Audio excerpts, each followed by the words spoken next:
আকাশ মেঘাচ্ছন্ন হচ্ছে, এটা কি আল্লাহ তাআলার আযাব কিনা? বর্তমানে কিন্তু বেশি বেশি বৃষ্টি হয়। এই বৃষ্টির সময় অনেক আমল আছে, যে আমলগুলো আল্লাহ রাসূল সাল্লাল্লাহু আলাইহি ওয়াসাল্লাম কিন্তু করতেন। আপনি আমি মুসলমান হিসাবে, প্রিয় নবীজির উম্মত হিসাবে আপনার এবং আমারও এই আমলগুলো করা উচিত। এজন্য আমার প্রিয় ভাই বন্ধুরা, আজকের এই ভিডিওতে আপনাদেরকে দেখাবো যে বৃষ্টির সময় আল্লাহ রাসূল কোন কোন আমলগুলো করতেন। এই আমলগুলো আপনি এবং আমি ইনশাল্লাহ করার চেষ্টা করব। ভিডিওটি মনোযোগ সহকারে দেখেন। 6টি আমলের কথা আজকে এই ভিডিওতে বলবো, যে বৃষ্টির সময় যে 6টি আমল আল্লাহ রাসূল করে থাকতেন। দেখেন, প্রথমত বৃষ্টির সময় দোয়া পাঠ করতেন। প্রথমত কি করতেন ভাই? বৃষ্টির সময় একটা দোয়া আছে, যে বৃষ্টি আসতেছে, এই বৃষ্টিকে আপনার কিন্তু এটা আপনার জন্য ভালোও হতে পারে, খারাপও হতে পারে, কিন্তু আল্লাহ তাআলার কাছে এই দোয়া করতে হবে যে আল্লাহুম্মা সাইয়্যিবান নাফিআ। এই দোয়াটি স্বয়ং আল্লাহ রাসূল নিজে করতেন। তারপরে বৃষ্টি যদি অতিরিক্ত ক্ষতিকর দেখেন, যে বৃষ্টির দ্বারা আপনার ক্ষতি হচ্ছে, অথবা বৃষ্টিটা এমন একটা এই প্রভাব ফেলতেছে যে এটা আসলেই সবার জন্য ক্ষতিকর, তখন এই দোয়াটা পড়বেন যে আল্লাহুম্মা হাওয়া আলাইনা ওয়ালা আলাইনা।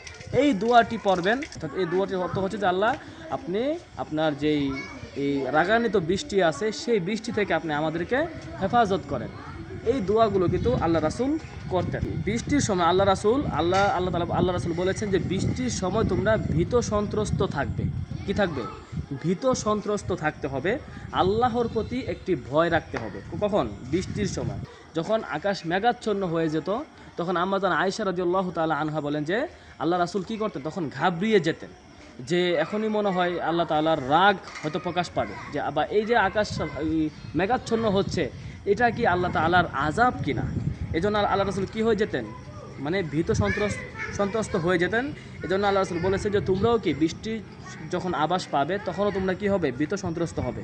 তারপরে দেখেন, বৃষ্টিকে আল্লাহর রহমত মনে করবে। আম্মা জান আয়েশা রাদিয়াল্লাহু তাআলা আনহা বলেন যে প্রিয় নবীজি সাল্লাল্লাহু আলাইহি ওয়াসাল্লাম বৃষ্টি দেখে বলতেন যে এ তো আল্লাহর রহমত।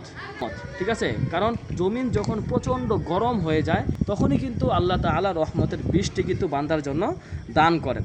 এখন দেখেন, বৃষ্টি বাদল সংক্রান্ত কিছু কুসংস্কার কিন্তু আপনার আমার সমাজে আছে। আল্লাহ রাসূল কিন্তু এগুলোতে আপনাকে আমাকে বেরিয়ে আসতে বলেছেন। এইগুলো করা যাবে না। বৃষ্টি আসলে অনেক সময় অনেকে বলে যে এটা অমুক নক্ষত্রের বৃষ্টি। অনেকে আছেন এরকম বলে, গ্রামগঞ্জে এগুলো পাওয়া যায়।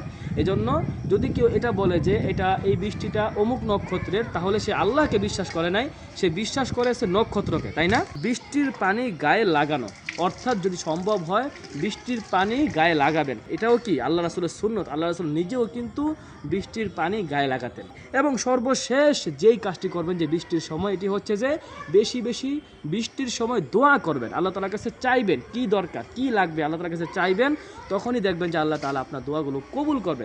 হাদিসে আছে যে 2 সময়ে আল্লাহ তাআলা দোয়া কবুল করে থাকেন। তার মধ্যে প্রথমত হচ্ছে যে বৃষ্টির সময়, তারপরে হচ্ছে যে আজানের সময়। কখন ভাই?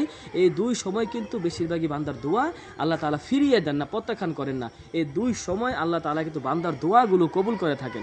এজন্য আমার প্রিয় ভাই বন্ধুরা, এই 6টি বিষয় আলোচনা করলাম। এই 6টি কাজ কিন্তু আল্লাহ রাসূল করতেন।